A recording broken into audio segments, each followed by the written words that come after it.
ಎಲ್ಲರಿಗೂ ಕಥಾ ಕನಜ ಯೂಟ್ಯೂಬ್ ಚಾನಲ್ಗೆ ಆತ್ಮೀಯವಾದ ಸ್ವಾಗತ. ನಾನಿವತ್ತು ಹೊಸ ಕಥೆಯನ್ನು ಪ್ರಾರಂಭಿಸಿದ್ದೀನಿ. ಈ ಹೊಸ ಕಥೆ ಹೆಸರು 3 ಗಂಟು ಬೆಸೆದ ನಂತು. ಈ ಕಥೆ ನಿಮಗೆ ಇಷ್ಟವಾಗಿದ್ದಲ್ಲಿ ಅಥವಾ ನೀವಿನ್ನು ಹೊಸದಾಗಿ ನಮ್ಮ ಚಾನಲನ್ನು ನೋಡ್ತಾ ಇದ್ದಲ್ಲಿ ದಯವಿಟ್ಟು ಚಾನಲನ್ನು ಸಬ್ಸ್ಕ್ರೈಬ್ ಮಾಡಿ. ಹಾಗೆ ಕಥೆಯ ಬಗ್ಗೆ ನಿಮ್ಮ ಅನಿಸಿಕೆಗಳನ್ನು ತಪ್ಪದೆ ಕಮೆಂಟ್ ಸೆಕ್ಷನ್ನಲ್ಲಿ ತಿಳಿಸಿ.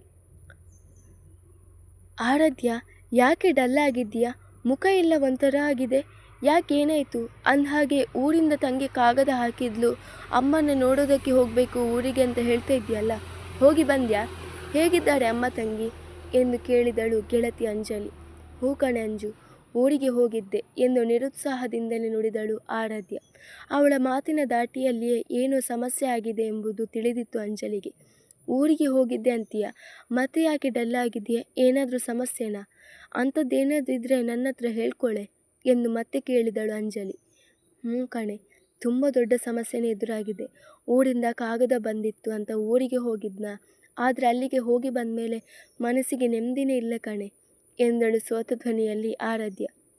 ಅದೇ ಯಾಕೆ ಅಂತ ನಾನು ಹೇಳ್ತಾ ಇರೋದು. ಈಗ ಅಂಥದ್ದೇನೇ ಆಯಿತು? ನೀನು ಹೀಗೆ ಮಂಕಾಗಿರೋದನ್ನು ನಾನು ಇದೇ ಮೊದಲನೇ ಸಲ ನೋಡ್ತಾ ಇರೋದು. ಹೇಳು ಆರಾಧ್ಯ, ಏನಾಯಿತು?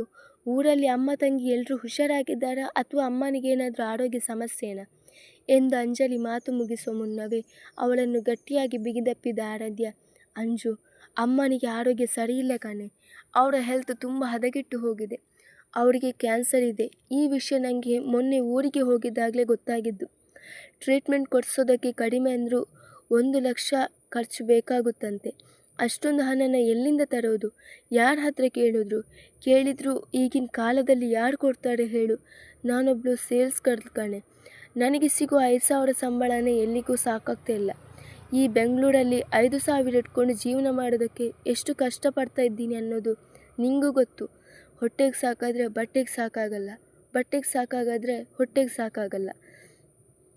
ತಂಗಿ ಬೇರೆ ಓದ್ತಾ ಇದ್ದಾಳೆ. ಎಲ್ಲನೂ ಅಡ್ಜಸ್ಟ್ ಮಾಡಿಕೊಂಡು ಊರಿಗೂ ಹಣ ಕಳಿಸ್ಬೇಕು.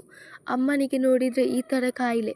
ನನ್ನ ಖರ್ಚು ವೆಚ್ಚದ ಜೊತೆಗೆ ಮನೆ ಖರ್ಚು ವೆಚ್ಚ ಇದನ್ನೆಲ್ಲ ಸಂಭಾಳಿಸಿಕೊಂಡು ಹೇಗೋ ಜೀವನ ಸಾಗಿಸ್ತಾ ಇದ್ದೀನಿ. ಈಗ ನೋಡಿದರೆ ಅಮ್ಮನಿಗೆ ಕ್ಯಾನ್ಸರ್ ಬಂದಿದೆ. ಆ ವಿಷಯ ಗೊತ್ತಾದ ತಕ್ಷಣವೇ ಅವರನ್ನು ಡಾಕ್ಟರ್ ಹತ್ರ ಕರ್ಕೊಂಡು ಹೋಗಿದ್ದೆ. ಆದರೆ ಅವರು ಇಲ್ಲಿ ಆ ಥರ ಯಾವ ಫೆಸಿಲಿಟಿ ಕೂಡ ಇಲ್ಲ, ನೀವು ಬೆಂಗಳೂರಿಗೇ ಕರ್ಕೊಂಡು ಹೋಗಬೇಕು, ಅಲ್ಲೇ ದೊಡ್ಡ ಹಾಸ್ಪಿಟಲ್ನಲ್ಲಿ ಟ್ರೀಟ್ಮೆಂಟ್ ಕೊಡಿಸ್ಬೇಕು, ಲೇಟ್ ಮಾಡಿದಷ್ಟು ಅವರ ಜೀವಕ್ಕೇನೆ ಅಪಾಯ ಅಂತ ಅಂದ್ಬಿಟ್ರು. ಅಮ್ಮನ ಇಲ್ಲಿಗೆ ಕರ್ಕೊಂಡು ಬರೋದು ದೊಡ್ಡ ವಿಷಯ ಅಲ್ಲ, ಆದರೆ ಹಣಕ್ಕೆ ಏನೇ ಮಾಡಲಿ ನಾನು? ನನಗೆ ಅದೇ ಯೋಚನೆ ಆಗಿಬಿಟ್ಟಿದೆ ಕಣೆ. ಯೋಚನೆ ಮಾಡಿ ಮಾಡಿ ನನ್ನ ತಲೆ ಸಿಡಿದು ಹೋಗುತ್ತೆ ಅನಿಸುತ್ತೆ ಎಂದು ಹೇಳಿ ಕಣ್ಣೀರು ತೊಡೆದುಕೊಂಡಳು. ಅವಳ ಮಾತನ್ನು ಕೇಳಿ ಅಂಜಲಿಗೂ ಬೇಜಾರಾಗಿತ್ತು. ಅಳ್ಬೇಡ ಕಣೆ, ಅಮ್ಮನಿಗೆ ಏನಾಗಲ್ಲ, ಅವರು ಹುಷಾರಾಗ್ತಾರೆ, ದೇವರಿದ್ದಾನೆ, ಅವರಿಗೆ ಏನೂ ಆಗೋದಕ್ಕೂ ಬಿಡಲ್ಲ. ನೀನೇ ಹೀಗೆ ಅಳ್ತಾ ಕೂತ್ರೆ ಹೇಗೆ ಹೇಳು? ಆದರೆ ಅವ್ರು ಸರಿ ಹೋಗ್ತಾರಾ? ಈ ಸಮಯದಲ್ಲಿ ನೀನು ತುಂಬ ಸ್ಟ್ರಾಂಗ್ ಆಗಿರಬೇಕು ಆರಾಧ್ಯ. ನೀನು ಸ್ಟ್ರಾಂಗ್ ಆಗಿದ್ದರೆ ನಿನ್ನನ್ನು ನೋಡಿ ನಿನ್ನ ತಂಗಿ ತಾಯಿ ಕೂಡ ಸ್ಟ್ರಾಂಗ್ ಆಗ್ತಾರೆ. ನೀನೇ ಧೈರ್ಯ ಕಳ್ಕೊಂಡ್ರೆ ಅವರಿಗೆ ಧೈರ್ಯ ತುಂಬೋರು ಯಾರು? ಅಳ್ಬೇಡ, ಬಿ ಸ್ಟ್ರಾಂಗ್ ಎಂದು ಹೇಳಿ ಅವಳ ಬೆನ್ನು ಸವಳಿ ಸಮಾಧಾನ ಮಾಡಿ ಅವಳಿಗೆ ಧೈರ್ಯ ತುಂಬಿಸುವ ಪ್ರಯತ್ನ ಮಾಡಿದಳು ಅಂಜಲಿ. ಅಮ್ಮ ಸರಿ ಹೋಗಬೇಕಾದ್ರೆ ಅವರಿಗೆ ಟ್ರೀಟ್ಮೆಂಟ್ ಕೊಡಿಸ್ಬೇಕು. ಟ್ರೀಟ್ಮೆಂಟ್ ಕೊಡಿಸೋಕೆ 1 ಲಕ್ಷ ಹಣ ಬೇಕು. ಅದು ಕಡಿಮೆನೇ, ಆದರೆ ಅಷ್ಟೊಂದು ಹಣನ ಎಲ್ಲಿಂದ ತರೋದು ಹೇಳು? ನನಗೀಗ ಇರೋ ಯೋಚನೆ ಅದೊಂದೇ. ಹಣ ಇಲ್ಲದೆ ಅವರಿಗೆ ಟ್ರೀಟ್ಮೆಂಟ್ ಕೊಡಿಸೋದಕ್ಕೆ ಆಗಲ್ಲಲ್ವ? ಏನು ಮಾಡೋದು ಈಗ? ನನ್ನ ಹತ್ರ ಜಾಸ್ತಿ ಟೈಮ್ ಇಲ್ಲ. ಇನ್ನು 1 ತಿಂಗಳ ಒಳಗೆ ಅಮ್ಮನನ್ನು ಇಲ್ಲಿಗೆ ಕರ್ಕೊಂಡು ಬಂದು ಟ್ರೀಟ್ಮೆಂಟ್ ಸ್ಟಾರ್ಟ್ ಮಾಡಲೇಬೇಕು. ಇಲ್ಲದಿದ್ದರೆ ನಾನು ಅಮ್ಮನ ಕಳ್ಕೋಬೇಕಾಗುತ್ತೆ. ನನಗೆ ಯಾವ ದಾರಿ ಕೂಡ ಕಾಣಿಸ್ತಿಲ್ಲ ಎಂದು ಹೇಳಿ ಕಣ್ಣು ಒರೆಸಿಕೊಂಡಳು ಆರಾಧ್ಯ. ನೀನು ಫಸ್ಟ್ ಅಳೋದನ್ನು ನಿಲ್ಲಿಸು. ನಿನ್ನ ಕಷ್ಟ ನನಗೂ ಅರ್ಥ ಆಗುತ್ತೆ ಕಣೆ. ನಿನ್ನ ಅಮ್ಮನಿಗೆ ಏನೂ ಆಗಲ್ಲ. ಹಣಕ್ಕೆ ಏನಾದರೂ ಒಂದು ವ್ಯವಸ್ಥೆ ಮಾಡೋಣ. ಇನ್ನೂ 1 ತಿಂಗಳು ಇದೆಯಲ್ಲ, ಅಷ್ಟರಲ್ಲಿ ಏನಾದರೂ ಮಾಡೋಣ. ನೀನು ಮೊದಲು ಸಮಾಧಾನ ಮಾಡ್ಕೊ. ಸದ್ಯಕ್ಕೆ ನನ್ನ ಹತ್ರನೂ ಅಷ್ಟೊಂದು ಹಣ ಇಲ್ಲ, ಆದರೆ ನಾವಿಬ್ಬರು ಸೇರಿದರೆ ಏನಾದರೂ ಒಂದು ವ್ಯವಸ್ಥೆ ಮಾಡಬಹುದು. ನೀನು ಧೈರ್ಯವಾಗಿರು.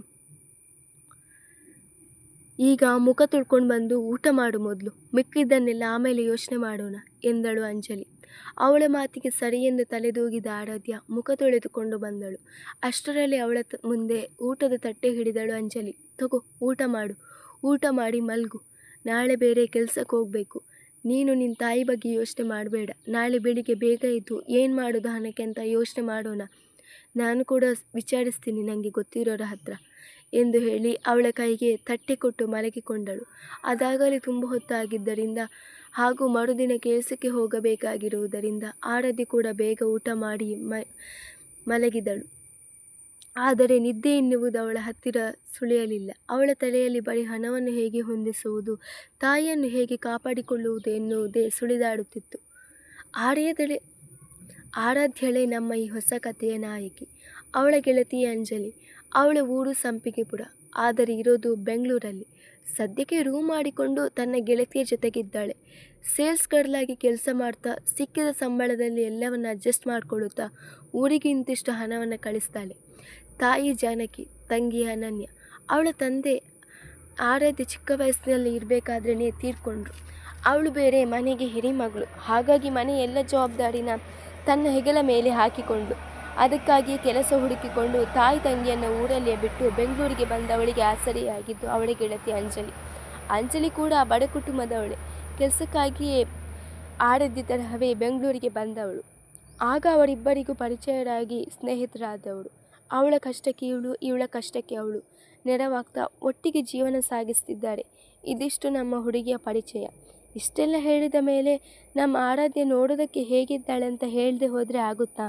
ಅದನ್ನು ಹೇಳೋಣ ಬನ್ನಿ.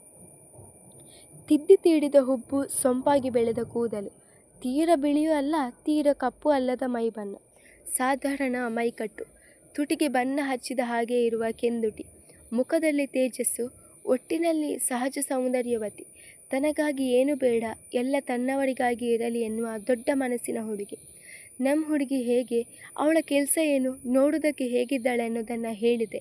ಈಗ ನಮ್ಮ ಹುಡುಗನ ಬಗ್ಗೆ ಸ್ವಲ್ಪ ತಿಳ್ಕೊಳ್ಳೋಣ ಬನ್ನಿ. ರೀ ಅವಿ, ಬನ್ನಿ ಊಟಕ್ಕೆ. ಆವಾಗಲಿಂದ ಕರಿತಾನೇ ಇದ್ದೀನಿ. ಎಷ್ಟು ಸಲ ಕೂಗು ಹಾಕಬೇಕು ನಿಮ್ಮನ್ನು ಊಟಕ್ಕೆ ಕರೆಯೋಕೆ? ತಟ್ಟೆಗೆ ಬಡಿಸಿಟ್ಟ ಊಟ ಎಲ್ಲ ಆಗಲೇ ಆಡೋಯ್ತು. ತಂದೆ ಮಗ ಇಬ್ಬರು ರೂಮೊಳಗೆ ಸೇರಿಕೊಂಡು ಏನು ಮಾಡ್ತಾ ಇದ್ದೀರಾ? ಬೇಗ ಬನ್ನಿ ಎಂಬ ಪದ್ಮಿನಿ ಅವರ ಕೂಗಿಗೆ ತಂದೆ ಮಗ ಇಬ್ಬರು ಡೈನಿಂಗ್ ಟೇಬಲ್ನ ಬಳಿ ಬಂದು ತಟ್ಟೆಯ ಮುಂದೆ ಹಾಜರಾದರು. ಅವರಿಬ್ಬರ ತಟ್ಟೆಗೂ ಅನ್ನವನ್ನು ಬಡಿಸುತ್ತಲೇ, ಎಷ್ಟು ಸಲ ಕರಿಬೇಕು ತಂದೆ ಮಗನನ್ನು? ನಂಗಂತೂ ನಿಮ್ಮಿಬ್ಬರನ್ನ ಕೂಗಿ ಕೂಗಿ ಗಂಟಲು ಹರಿದು ಹೋಗಿದೆ ಎಂದರು ಪದ್ಮಿನಿ. ಸಾರಿ ಮಮ್ಮಿ, ಅದೇನು ಗೊತ್ತಾ, ನಿನ್ನೆ ಈ ಧ್ವನಿನ ಕೇಳದೆ ಹೋದರೆ ಊಟಕ್ಕೆ ಬಡೋ ಮನಸ್ಸೇ ಆಗಲ್ಲ. ನಿಜ ಹೇಳಬೇಕಂದ್ರೆ ನನಗೆ ಮತ್ತು ಡ್ಯಾಡಿಗೆ ಅಲ್ಲಿ ತನಕ ಹಸಿವೇ ಇರಲ್ಲ ಗೊತ್ತಾ. ನೀನು ನಮ್ಮನ್ನು ಊಟಕ್ಕೆ ಬನ್ನಿ ಅಂತ ಕೂಗಿ ಕರಿತೀಯಲ್ಲ, ಆಗ ಎಲ್ಲಿರುತ್ತೋ ಹಸಿವು ಕಿತ್ಕೊಂಡು ಬರುತ್ತೆ. ನಿನ್ನ ವಾಯ್ಸ್ನಲ್ಲಿ ಏನೋ ಮ್ಯಾಜಿಕ್ ಇದೆಯಮ್ಮ. ಸರಿ ಕೋಪ ಮಾಡ್ಕೋಬೇಡ. ನಿನ್ನನ್ನು ನಗಿಸೋಣಂತ ಹೇಳಿ ತಮಾಷೆ ಮಾಡಿದೆ. ಈಗ ನಾವು ಊಟಕ್ಕೆ ಬಂದ್ವಿ ಅಲ್ವಾ, ಮತ್ತೇಕೆ ಈ ಕೋಪ? ಕಂಪನಿಗೆ ಸಂಬಂಧಪಟ್ಟ ಒಂದು ಮುಖ್ಯವಾದ ಫೈಲ್ನ ನೋಡ್ತಾ ಇದ್ವಿ. ನೀನು ನಮ್ಮನ್ನು ಊಟಕ್ಕೆ ಕರೆದಿದ್ದು ಕೇಳಿಸ್ತು.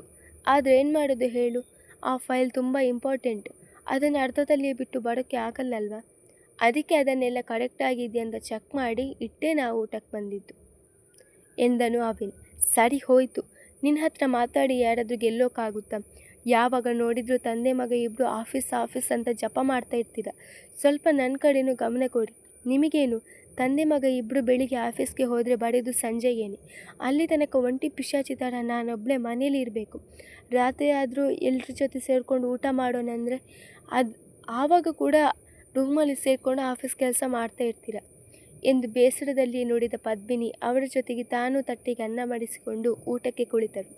ಅರ್ಥ ಆಗುತ್ತೆ ಮಮ್ಮಿ, ಆದರೆ ಏನು ಮಾಡೋದು ಹೇಳು, ಮನೆ ಜೊತೆ ಆಫೀಸ್ ಕೂಡ ಮುಖ್ಯ ಅಲ್ವಾ? ನಿಂಗೂ ಗೊತ್ತು ಆಫೀಸ್ ಅಂದಮೇಲೆ ಎಷ್ಟೊಂದು ವರ್ಕ್ ಇರುತ್ತೆ ಅಂತ. ಹಾಗಿದ್ದಾಗ ನೀನು ಸ್ವಲ್ಪ ಅರ್ಥ ಮಾಡ್ಕೋಬೇಕು ನನ್ನ ಮತ್ತು ಡ್ಯಾಡಿನ ಎಂದನು ಅವಿನ್. ಅವರಿಬ್ಬರ ಮಾತನ್ನು ಆಲಿಸುತ್ತಿದ್ದ ಪೂರ್ಣಚಂದ್ರರವರು ಈಗ ಮಾತಿಗಿಳಿದರು. ಅವಿ, ಮತ್ತು ನೀನು ಮದುವೆ ಯಾವಾಗಲೂ ಆಗೋದು? ಹೇಗಿದ್ದರೂ ನೀನು ಓದು ಕೂಡ ಮುಗ್ದಿದೆ. ಹಾಗೆ ನಮ್ಮ ಕಂಪನಿಯ ಎಲ್ಲ ಜವಾಬ್ದಾರಿಗಳನ್ನು ಕೂಡ ತುಂಬ ಚೆನ್ನಾಗಿ ನಿಭಾಯಿಸಿಕೊಂಡು ಹೋಗ್ತಾ ಇದೆಯಾ. ಅದರ ಬಗ್ಗೆ ನಿನ್ನ ಮೇಲೆ ನನಗೆ ತುಂಬ ಹೆಮ್ಮೆ ಇದೆ.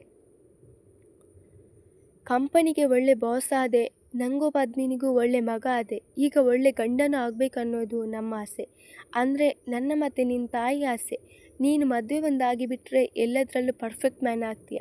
ನಿನ್ನ ಕೈ ಕೂಡ ಆಗ ಬೇಜಾರು ಮಾಡಿಕೊಂಡು ಒಂದು ಮಾತು ಹೇಳಿದ್ಲು ಗೊತ್ತಾ, ಮನೆಯಲ್ಲಿ ನೀವಿಬ್ಬರು ಆಫೀಸ್ಗೆ ಹೋದರೆ ಮನೆಯಲ್ಲಿ ನಾನೊಬ್ಬಳೇ ಒಂಟಿ ಪಿಶಾಚಿ ಥರ ಇರ್ತೀನಿ ಅಂತ. ಅದಕ್ಕೆ ನೀನೊಂದು ಮದುವೆ ಆದರೆ ಆಗ ನಿನ್ನ ತಾಯಿಗೆ ಕೂಡ ಮನೆಯಲ್ಲಿ ಜೊತೆಗಿರೋದಕ್ಕೆ ಯಾರಾದರೂ ಒಬ್ಬರು ಆಪ್ತರು ಸಿಕ್ಕ ಹಾಗಾಗುತ್ತೆ. ಆಮೇಲೆ ಅವಳಿಗೆ ಒಂಟಿತನ ಕೂಡ ಕಾಡೋದಿಲ್ಲ.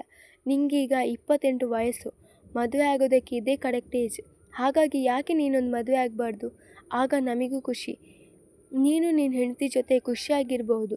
ನೀನು ಹ್ಞೂ ಅನ್ನು ಸಾಕು. ನಾಳೆನೇ ಹುಡುಗಿರನ್ನು ಕ್ಯೂ ನಿಲ್ಲಿಸಿ ಜವಾಬ್ದಾರಿ ನಂದು. ಒಂದು ವೇಳೆ ನೀನೇ ಯಾವುದಾದ್ರೂ ಹುಡುಗಿನ ನೋಡ್ಕೊಂಡಿದ್ರೆ ಪರವಾಗಿಲ್ಲ, ಹುಡುಗಿ ನಿಂಗೆ ಒಪ್ಪಿಗೆ ಆಗಿದ್ರೆ ಸಾಕು. ಮುಂದೆ ಜೀವನ ಮಾಡೋರು ನೀವಲ್ವಾ? ಅದಕ್ಕೆ ಕೇಳ್ತಾ ಇದ್ದೀನಿ ಅವಿ. ನೀನು ಯಾರನ್ನಾದ್ರೂ ಇಷ್ಟಪಟ್ಟಿದ್ರೆ ಹೇಳು, ಜಾತಿ ಯಾವುದಾದ್ರೂ ಪರವಾಗಿಲ್ಲ, ನಾನೇ ಮುಂದೆ ನಿಂತು ಮದುವೆ ಮಾಡಿಸ್ತೀನಿ. ಅರೇಂಜ್ ಮ್ಯಾರೇಜ್ ಆದರೂ ಓಕೆ, ಲವ್ ಮ್ಯಾರೇಜ್ ಆದರೂ ಓಕೆ ನಮಗೆ. ಒಟ್ಟಿನಲ್ಲಿ ನಮಗೆ ಈ ಮನೆಗೊಂದು ಸೊಸೆ ಬೇಕು ಅಷ್ಟೇ ಎಂದರು ಗಾಂಭೀರ್ಯದಿಂದ. ಅವನ ಮುಖದ ಮೇಲೆ ವಿಷಾದದ